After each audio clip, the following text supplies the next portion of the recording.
Hai guys. Kami dari kelompok 3 Politeknik Negeri Medan, jurusan Akuntansi, program studi akuntansi kelas AK5A. Di sini kami akan menampilkan mengenai drama dan penjelasan tentang penjualan cicilan dan kepemilikan kembali barang cicilan yang dimana pembeli tidak mampu membayar cicilannya. Di mana tugas ini merupakan salah satu penyelesaian mata kuliah akuntansi keuangan lanjutan yang diampuh oleh Bapak Rizky Syaputra SEMSI. Namun, sebelum kita masuk ke dalam video drama, izinkan kami memperkenalkan diri kami serta peran kami di dalam drama tersebut. Dengan saya Cindy, Novianti Boru Panggabean, dengan NIM 2005081029. Di sini saya berperan sebagai manajer dalam showroom Cinta Kasih. Dengan yang di samping saya, Perkenalkan, saya Samuel Sinurat dengan NIM 2005081021, di mana dalam drama ini saya berperan sebagai karyawan. Nama saya Inisa Fitri Tambunan dengan NIM 2005081067. Di sini saya berperan sebagai admin bagian penjualan. Kenalkan, nama saya Mai Luciana Sinaga dengan NIM 2005081025 dengan peran sebagai pelanggan di showroom Cinta Kasih. happy for watching guys!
Di mana ya showroomnya? Ini enggak ya?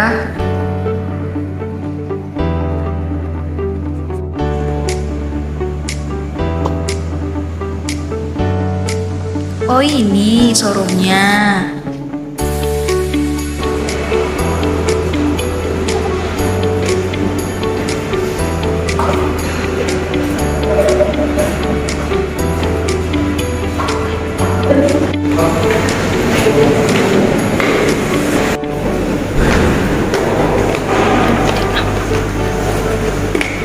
Selamat pagi Pak,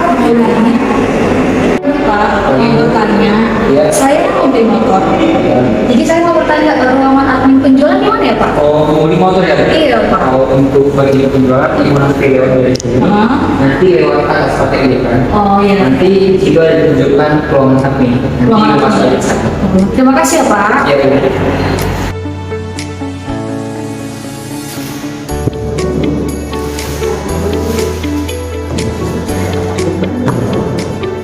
Juga uang juga anak ini terus.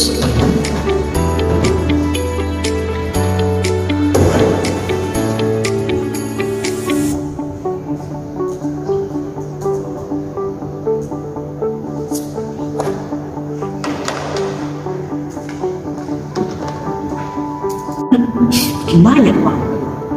Kalau bikin jalan-jalan ini susah kali. Ini jaringannya nggak enak.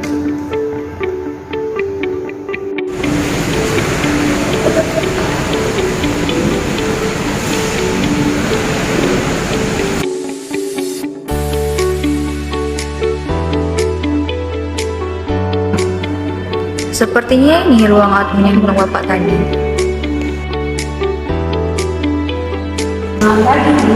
Selamat pagi Bu, silakan Ibu. Ada yang bisa saya bantu? Gini Bu, kemarin kan aku dapat brosur. Terus aku tertarik Bu sama nomor ini, tapi aku nggak tahu spesifikasinya kayak mana. Bisa Ibu jelaskan gimana? Oh, tentu bisa Bu. Nah, pilihan yang dipilih ini adalah Honda Beat. Iya. Nah, untuk keunggulannya sendiri salah satunya itu irit BBM. Apalagi kan di zaman sekarang BBM kan naik. Iya.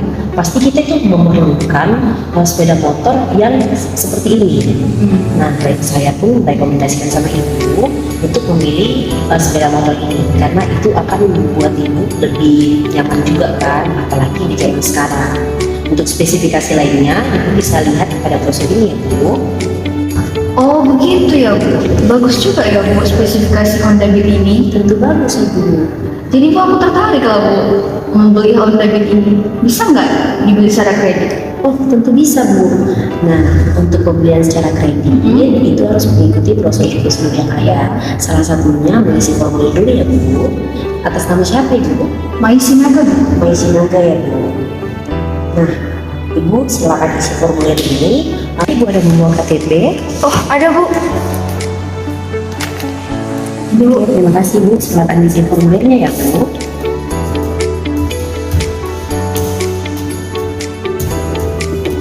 Ibu formulirnya sudah selesai. Baik Bu, terima kasih Bu. Di sini kan Bu, kuliah harga kontannya itu 22 juta. Iya benar. Jadi kalau aku beli secara kredit berapa Bu? Nah, akan saya jelaskan ya Bu. Nah, memang untuk yang cash itu kita buat ada 22 juta.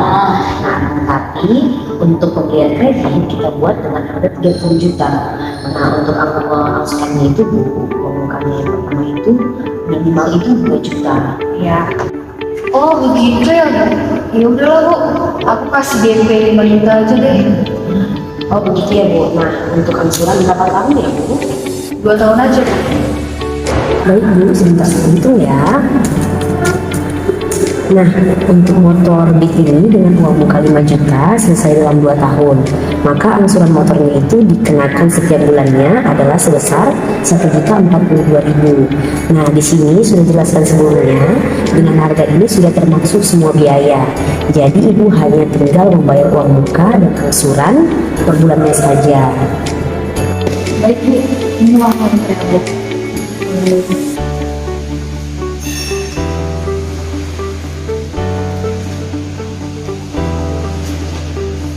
Oke, Bu.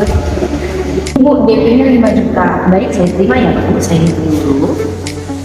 Oke Bu, uangnya pas ya Bu, 5 juta. Nanti untuk informasi pengiriman motornya ke Ibu, akan kabarin ya Bu.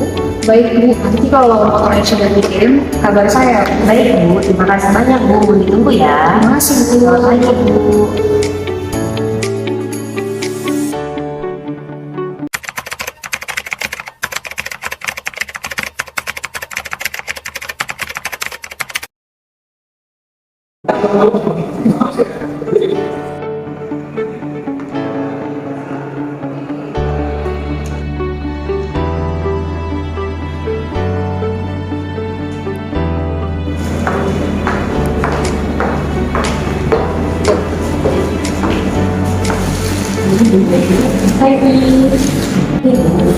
Tujuh bulan yang lalu ada pelanggan kita yang bernama Melisha Sinaga. Dia mau beli motor secara kredit di showroom kita.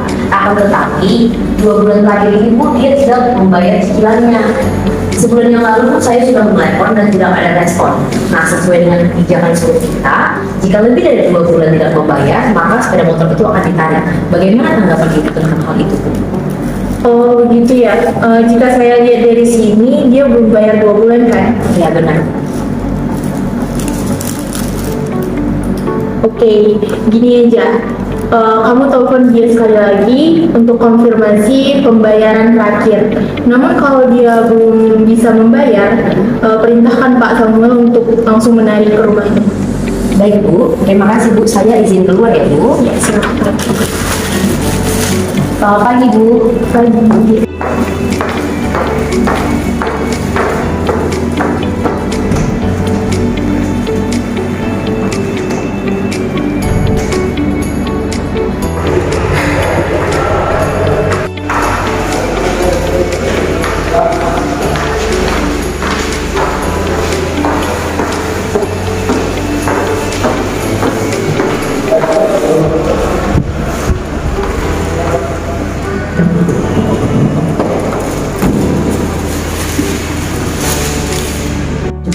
telepon.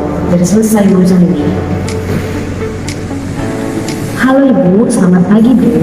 Iya, saya Elizabeth Tambunan Bu, saya admin dari Solo. Iya, begini Ibu, kan Ibu sudah tidak membayar cicilan ya selama 2 bulan, yaitu di bulan September dan Oktober. Iya Bu, jika Ibu belum melunasinya, pihak kami Bu akan menarik kembali sepeda motor itu Bu. Jadi Bu gimana? Ibu akan tetap melunasinya atau bagaimana Bu? Baik Ibu, saya tunggu konfirmasi dari Ibu ya. Kalau misalnya Ibu lunasin juga, mohon maaf ya Ibu, sepeda motornya kami tarik. Baik Ibu, selamat pagi Bu. Selesai untuk perkara.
Kayaknya showroom ini. Siapa dia? Mirip sekali bawangku gak ada.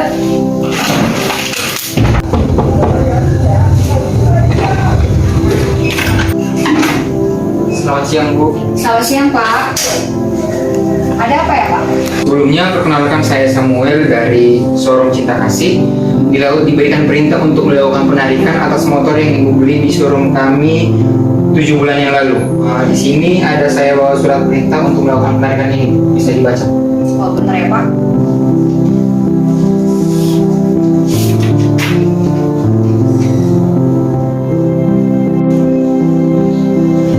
Pak, tolonglah Pak, jangan dulu tarik Pak. Kan baru 2 bulan Pak. Gak bisa Bu. Di sini saya cuma menjalankan perintah aja. Pak, tolonglah Pak. Untuk saat ini uang saya belum ada Pak. Gini Bu, beberapa hari ini kan pihak kantor kami udah mengirimkan email sama telepon Ibu mengenai melakukan pembayaran atas cicilan Ibu. Tetapi tidak ada konfirmasi ulang di mana Ibu akan melakukan pembayaran ini. Makanya saya diperintahkan langsung untuk melakukan penarikan atas kereta yang Ibu beli di showroom kami. Pak, tolonglah Pak. Untuk hari ini aja Pak, besok saya usahakan untuk saya bayar. Entah pun suami saya yang berutang atau apapun itu Pak, besok pokoknya saya bayar. Ya udah gini aja Bu, untuk hari ini kereta Ibu saya tarik dulu ya. Nanti kalau misalnya besok uang Ibu udah ada, Ibu bisa datang ke kantor kami untuk melakukan pembayaran dan bisa bicara langsung dengan admin atau manajer penjualan kami. Wih Pak, janganlah Pak. Pak, janganlah Pak. Pak, janganlah Pak. Besok lah Pak.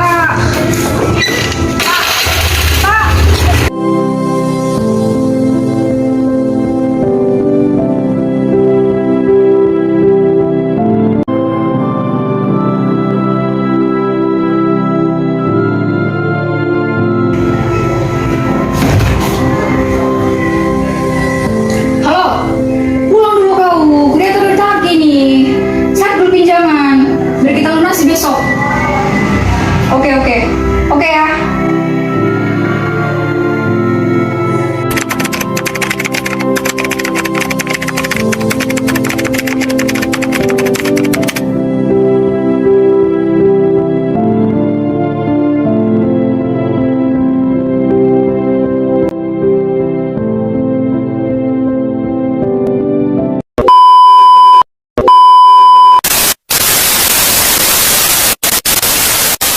Nah, baiklah teman-teman, untuk selengkapnya kami akan menjelaskan apa sih itu penjualan cicilan yang dimulai dari pengertian penjualan cicilan.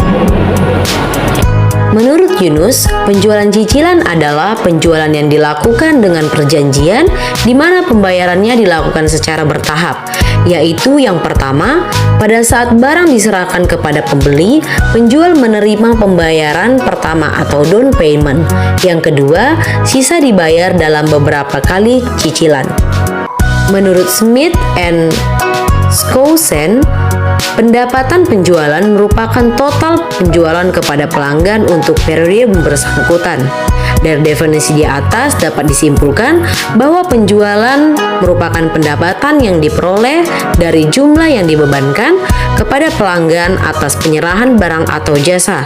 Kemudian dari hasil penjualan ini dibebankan kepada penjualan kotor dan penjualan bersih.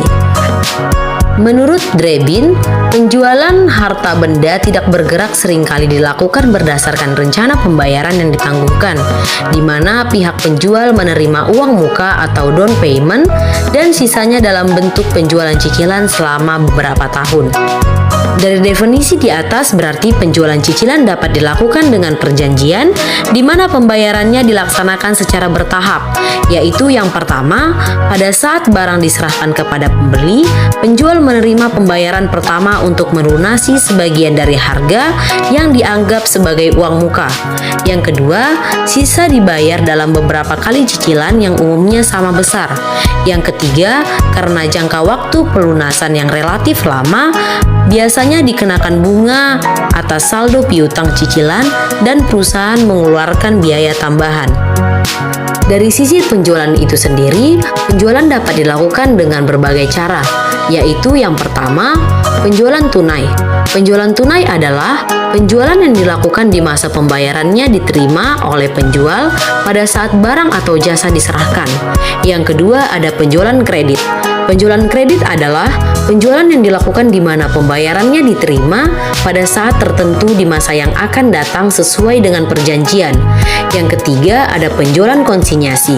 Penjualan konsinyasi yaitu merupakan penyerahan barang secara fisik oleh pemilik kepada pihak lain yang bertindak sebagai agen atau konsaini dan diatur dalam syarat perjanjian sampai barang-barang tersebut dijual konsaini. Yang keempat, penjualan secara sewa beli. Penjualan secara sewa beli adalah pembeli bertindak sebagai penyewa dalam jangka waktu yang lama.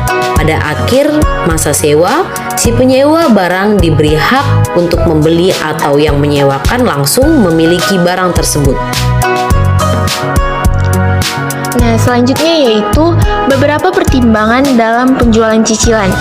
Nah, di dalam penjualan cicilan ada beberapa faktor yang harus dipertimbangkan penjual dalam mengambil keputusan atau kebijaksanaan untuk mengurangi risiko yang besar yang diakibatkan dari kegagalan pihak pembeli dalam melunasi kewajibannya.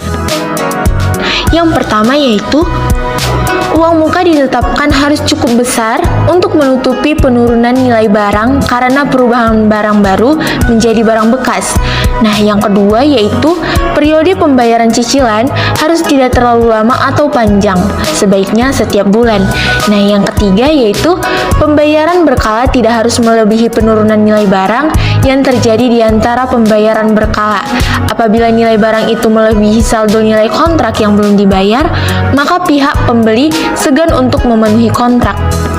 Nah, selain itu, ada beberapa faktor yang perlu diperhitungkan untuk perusahaan dalam penjualan cicilan. Yang pertama yaitu besarnya uang muka, yang kedua besarnya tingkat bunga, yang ketiga lamanya jangka waktu cicilan, yang keempat biaya yang mungkin timbul atas penjualan cicilan, nah yang terakhir risiko yang mungkin terjadi selama penjualan cicilan. Pembahasan yang selanjutnya mengenai pengakuan laba dalam cicilan. Sesuai dengan konsep akuntansi yaitu membandingkan antara beban dengan pendapatan atau matching cost against revenue, maka pada saat penjualan angsuran dapat ditentukan nilai dari penjualan, harga pokok, dan beban yang terjadi pada periode tersebut. Karena penagihan penjualan angsuran meliputi beberapa periode, timbul masalah bagaimana beban yang terjadi pada periode berikutnya.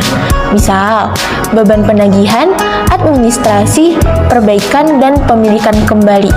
Sehubungan dengan penagihan piutang angsuran tersebut, untuk menghitung laba kotor dalam penjualan angsuran pada prakteknya dapat dilakukan dengan dua metode. Yang pertama yaitu pengakuan laba kotor pada saat terjadinya penjualan angsuran. Nah, yang kedua yaitu pengakuan laba kotor sejalan dengan realisasi penerimaan kas. Nah, untuk pencatatan pengakuan laba kotor saat terjadinya penjualan cicilan, jika barang bergerak tidak dijual secara angsuran, perusahaan akan mendebit piutang usaha angsuran dan mengkredit akun aktiva yang bersangkutan, serta mengkredit pula laba atas penjualan tersebut. Jika barang dagang dijual secara angsuran, maka perusahaan akan mendebitkan piutang usaha angsuran dan mengkreditkan hasil penjualan tersebut. Selisih antara hasil penjualan tersebut dengan harga pokok barang yang dikirimkan adalah laba bruto yang direalisasi pada periode yang sama terjadinya penjualan angsuran tersebut. Sedangkan jika dipergunakan sistem balance permanen, maka akan ditambah akun harga pokok penjualan angsuran di debit dan mengkredit akun persediaan barang dagang. Nah, untuk pencatatan pengakuan laba kotor saat realisasi penerimaan kas, yaitu dengan mendebitkan piutang penjualan angsuran dan mengkreditkan akun aktiva yang bersangkutan serta laba bruto yang ditangguhkan. Mengenai penagihan piutang usaha angsuran akan dicatat dengan mendebitkan kas lalu mengkreditkan piutang penjualan angsuran. Selanjutnya, pada akhir periode, saat dilakukan jurnal penyesuaian akan dicatat mengenai dua hal berikut. Yang pertama, mencatat laba bruto yang ditangguhkan dengan mendebit akun penjualan angsuran dan mengkredit akun harga pokok penjualan angsuran dan akun laba bruto yang ditangguhkan. Untuk yang kedua, mencatat realisasi laba bruto atas penerimaan kas dari hasil penjualan angsuran dengan mendebitkan akun laba bruto yang ditangguhkan dan mengkreditkan akun laba bruto yang direalisasi. Ketidakmampuan membayar cicilan dan kepemilikan kembali. Salah satu bentuk resiko yang selalu dihadapi oleh perusahaan yang melakukan penjualan cicilan adalah tidak mampunya si pembeli melanjutkan pembayaran. Salah satu alasannya yaitu menurunnya kemampuan keuangan si pembeli sehingga tak dapat meneruskan pembayaran cicilan oleh si pembeli. Akibatnya dibatalkannya kontrak perjanjian jual beli cicilan antara pembeli dan penjual. Adapun prosedur pembatalan kontrak menimbulkan berbagai akibat pada catatan si penjual, yaitu yang pertama, pencatatan untuk pembatalan kontrak dengan membatalkan sisa piutang penjualan cicilan dan juga sisa laba kotor penjualan cicilan ditangguhkan. Yang kedua, pencatatan untuk penarikan kembali barang yang telah dijual akan dengan mendebitkan keperkiraan persediaan sebesar nilai wajarnya pada saat itu dan juga mendebitkan perkiraan laba kotor penjualan cicilan ditangguhkan. Nah, bila ada selisih antara nilai piutang dengan jumlah nilai laba ditangguhkan ini, maka selisih itu diperlakukan sebagai laba atau rugi kepemilikan kembali. Bila sistem persediaan periodik yang dipergunakan, maka penarikan barang yang akan dijual dicatat dalam perkiraan nominal tertentu, yang kemudian nilainya akan ditambahkan ke perkiraan pembelian untuk menghitung harga pokok penjualan periode yang bersangkutan. Baik, setelah kita menyaksikan drama tersebut dan telah dijelaskan rekan saya mengenai apakah itu penjualan cicilan, bagaimana pembagian laba dalam penjualan cicilan, dan bagaimana juga tentang kepemilikan kembali dalam penjualan cicilan. Di sini saya akan menjelaskan mengenai kasus yang terjadi dalam drama tersebut, di mana kasus yang terjadi antara Bu Mai dengan showroom Cinta Kasih. Nah, di sini saya akan menjelaskan rincian transaksi yang terjadi antara Bu Mai dengan showroom Cinta Kasih. Pada tanggal 2 Februari 2022, showroom Cinta Kasih menjual sebuah motor Honda Beat kepada Bu Mai seharga 30 juta rupiah, di mana dengan uang muka 5 juta rupiah, dan sisanya akan dibayar secara angsuran selama 2 tahun atau 24 bulan, di mana jumlah angsuran per bulan sebesar 1.042.000, di mana 1.042.000 ini diperoleh dari 25 juta dibagi dengan 24 bulan. Setelah melakukan pembayaran angsuran selama 7 bulan, pada bulan ke-8 Bu Mai tidak mampu lagi membayar angsurannya, sehingga pihak showroom Cinta Kasih mendatangi tempat Bu Mai untuk melakukan penarikan kembali motor tersebut pada bulan ke-10. Karena dalam perjanjian kredit showroom Cinta Kasih, apabila ada pelanggan yang membeli dan tidak melunasi lebih dari 2 bulan, maka barang tersebut akan ditarik. Setelah penarikan tersebut, showroom Cinta Kasih melakukan penilaian atas motor tersebut dengan nilai penarikan kembali sebesar 18.750.000, yaitu biaya ini dikurangi dari biaya-biaya penarikan dan biaya-biaya yang dilakukan setelah penarikan tersebut. Maka dari transaksi tersebut maka diperoleh pencatatan yang dilakukan oleh showroom Cinta Kasih sehubungan dengan transaksi tersebut adalah yang pertama, pencatatan harga jual Honda Beat sebesar 30 juta dikurangi dengan uang muka atau down payment yang dibayarkan oleh Bu Mai sebesar 5 juta, sehingga diperoleh piutang penjualan cicilan sebesar 25 juta. Dari piutang penjualan ini akan diperoleh angsuran per bulan sebesar 1.042.000, di mana 25 juta dibagi 2 tahun atau 24 bulan. Setelah itu maka akan dilakukan pencatatan jurnal, di mana pencatatan jurnal dalam hal ini dibagi atas 3. Yang pertama, saat terjadinya transaksi. Dalam saat terjadinya transaksi, jurnal yang dibuat oleh showroom Cinta Kasih adalah melakukan mendebitkan akun piutang penjualan cicilan sebesar 30 juta dan mengkreditkan penjualan cicilan 30 juta rupiah. Kemudian jurnal yang kedua adalah pas saat diterimanya uang muka, di mana di sini dibuat jurnal kas di debit sebesar 5 juta, kemudian di kreditnya dibuat piutang penjualan cicilan sebesar 5 juta. Kemudian yang ketiga adalah pada saat menerima cicilan pertama dan seterusnya, di mana jurnal ini dibuat dengan mendebitkan kas sebesar 1.042.000 dan di kreditnya piutang penjualan cicilan sebesar 1.042.000 rupiah. Permasalahan kedua adalah dalam hal pembeli gagal dalam melunasi piutang angsurannya, sehingga perusahaan berhak untuk menarik kembali barang tersebut, di mana pada saat pembatalan kontrak dan kepemilikan kembali kendaraan tersebut, perusahaan melakukan penghapusan piutang dan mengakui laba secara langsung. Adapun perhitungan yang dilakukan oleh showroom Cinta Kasih atas penarikan kembali Honda Beat tersebut adalah yang pertama, melakukan pencatatan atas piutang atas penjualan cicilan sebesar 25 juta dikurangi dengan kas yang diterima dari pelunasan penjualan cicilan sebesar 7.294.000 yang diperoleh dari 7 dikali 1.042.000.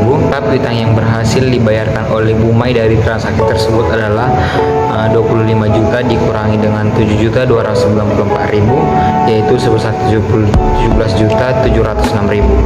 Maka laba atas kepemilikan barang tersebut adalah yang pertama, nilai penarikan kembali motor sebesar 18.750.000 dikurangi dengan piutang yang belum dibayarkan sebesar 17.706.000.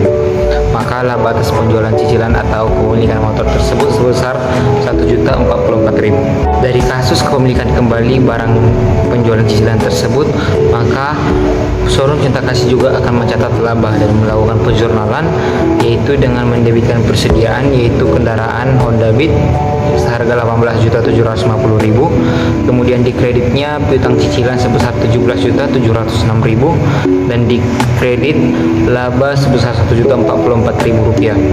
Dalam hal ini, pencatatan yang perlu dilakukan dalam buku penjualan adalah yang pertama, pencatatan sehubungan dengan kepemilikan barang tersebut. Yang kedua, menghapus saldo piutang dagang atas barang yang ditarik kembali. Kemudian yang terakhir adalah pencatatan keuntungan dan kerugian sehubungan dengan penarikan tersebut. Nah, berdasarkan semua penjelasan yang telah kami sampaikan sebelumnya, di sini kami akan menyampaikan dan mengemukakan kesimpulan dan saran sebagai bahan pemasukan bagi showroom Cinta Kasih dalam hal pencatatan pendapatan dan biaya administrasi atas penjualan cicilan dan pembatalan kontrak dan kepemilikan kembali. Yang pertama, di sini kami mengambil kesimpulan dalam hal pencatatan pendapatan, perusahaan menggabungkan antara pendapatan bunga dan pendapatan biaya administrasi ke dalam pendapatan penjualan cicilan. Seharusnya perusahaan jumlah kategori signifikan dari pendapatan sesuai dengan standar akuntansi keuangan. Artinya, biaya-biaya tersebut dipisahkan dari satu akun. Yang kedua, dalam hal pembatalan kontrak dan kembali kendaraan, perusahaan menghapus piutang dan mengakui laba secara langsung. Seharusnya perusahaan melakukan penilaian kembali atas barang yang telah ditarik dan laba diakui apabila barang tersebut benar-benar telah dijual. Kemudian di sini kami akan memberikan saran dari kesimpulan kami, yaitu yang pertama, sebaiknya perusahaan memisahkan penyajian pendapatan dalam laporan laba rugi. Hal ini berguna untuk mengetahui mana pendapatan yang berasal dari operasional perusahaan dan mana yang merupakan pendapatan non operasional perusahaan. Cukup sekianlah video pembelajaran yang kami sampaikan untuk kali ini. Besar harapan kami video ini dapat bermanfaat kita semua dan dapat kita terapkan dalam kehidupan kita sehari-hari. Kami kelompok 3 berterima kasih atas waktunya. Sekian dan terima kasih.